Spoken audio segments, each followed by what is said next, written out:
we're going to talk about the trans-theoretical model of change first, which is what we link into the greatest, I think, of the four that we're going to touch into.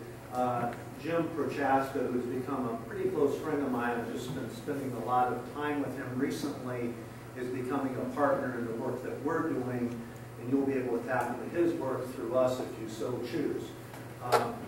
He's done a lot of things, and a lot of his work has been researched and so forth. I did bring, by the way, 4 or 5 copies of his book, Changing for Good. And if any of you get caught up with this and you want one of those books as a little gift from me, just ask me for it. I'll give the first 4 people a copy of his book. But studies have been done on all of the areas that you have an interest in. These are just a few here.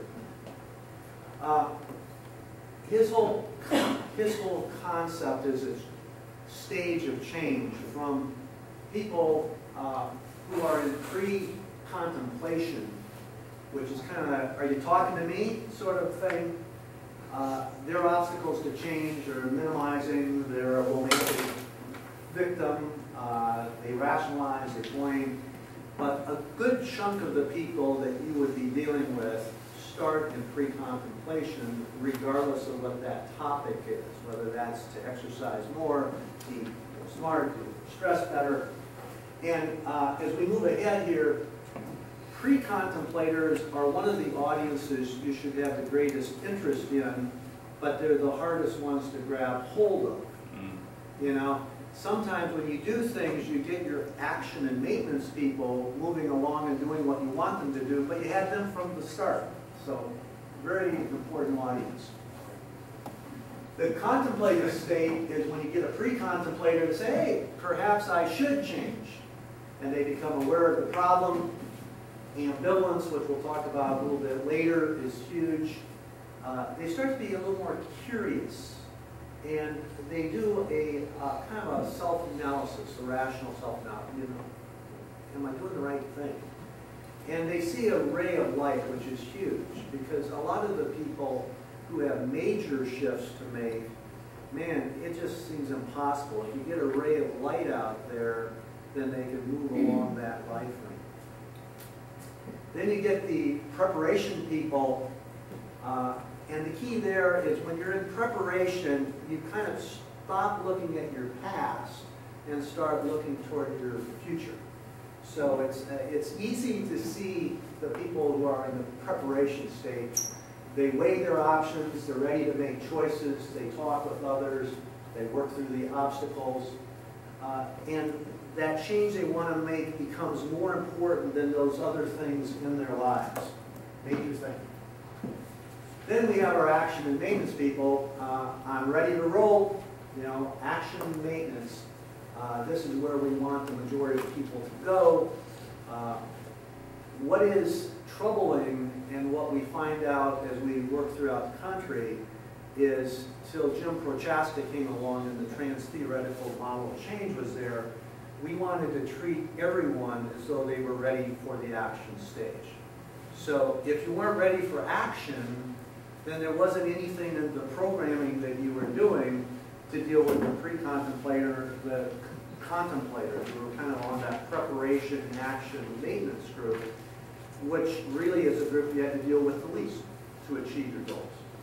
Does that make sense? Does everyone follow what I'm saying in terms of stick? So Jim Prochaska and his group really looked at successful self-changers. It's kind of interesting how the research was done. What they did was they studied all kinds of people and said, who just changes automatically? It doesn't seem like it's a very hard deal. What are they doing differently from those people who want to make the same changes? They really want to make them, but then they struggle over and over and over again. So his research was really based on successful self-changers. All right. This looks too complicated for me, so Frankie, why don't you take that? All right. So what Don did was walk you through the different stages of change. What's the magic of this model really comes down to these elements here, and there's 10 of them. These are what are termed processes of change.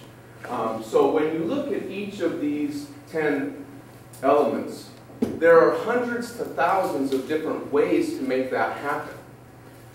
And so let's look at the pre-contemplator. The pre-contemplator. Who, me? Are you talking to me? You mean I should make a change? You mean it's my blood pressure that's up? Oh, you know, that's got to be wrong. Okay? So when you hit pre-contemplators, you go for 3 primary strategies, which are the most effective strategies. One, and I've heard a lot of that in this room today, is the whole idea of consciousness raising. Showing somebody what their results are. It's a form of consciousness raising.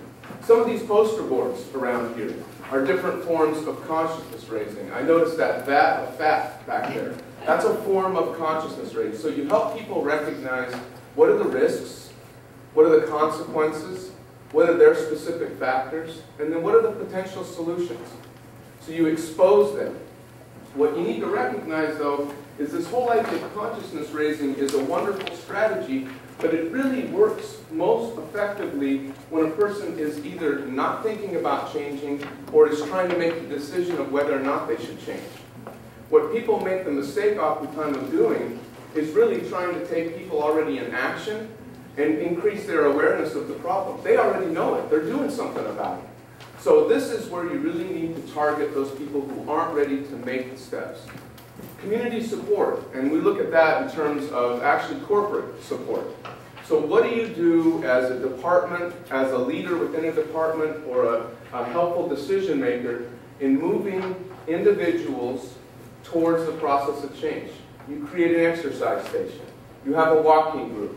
You introduce them to a new fruit or vegetable every month. Those are all different forms of this term, this community support. We also know it as social liberation. If I'm not going to smoke anymore, a great form of social liberation is I can go to a non-smoking restaurant or a section of a restaurant that's non-smoking. So I'm out there looking for what the community says that supports what I'm choosing to do or what I'm at least thinking about doing. And then we have this term helping relationship. Helping relationship really is the one that goes through every stage of change. And when you look at this, you look at this as co-workers. Think about the walking groups that you might put together. Teams of 2, teams of 3, teams of 5. Those are all different forms of helping relationships. Being able to take what you learn as an employee and taking it home and bringing your family into becoming a part of it. All different forms of helping relationships. That's what drives a pre-contemplator towards the point of thinking, you know, maybe I should make some change. Let me at least think about changing. Then we start getting over to this term that's called contemplation. So if you remember the cartoons with the little angel and a little devil on your shoulder, that's a contemplator. You're rocking back and forth from day to day or minute to minute. You're just trying to decide whether or not you should change. So how do you get that person moving forward towards change? Well, emotional arousal, helping them recognize what they're feeling and how that connects to how they're choosing to act. Self-reevaluation, which is really asking them to look at, are your values matching your behaviors? And then going into environmental reevaluation. Am I the role model I want to be for my family, for my community, for my children, for my co-workers? And then we move into preparation, which is this whole idea of making a commitment. Telling others, I'm ready to do something different. This is where the energy of the model has its impact. We have lots of strategies that work for action and maintenance. But what the trans-theoretical model of change has done is really helped us to recognize the people you want to hit are down here on the spectrum, not here. These people are ready to go. They're already showing up at the gym. So what do you need to do to get this group moving towards this point? Rewarding yourself is a good example of how you stage match things, because it really doesn't start to serve very much until you're in the action stage. So when you provide these gifts or incentives to pre-contemplators, they may take your dollars or may take the prize, but it really doesn't help them much in moving along that process of change. If they're in action, then it helps a great deal. I mean, you can see that with your own children. You know, if you offer them $5 to clean up their room, you know, it really doesn't work very well, unless you have a whole bunch of money. You can do it time.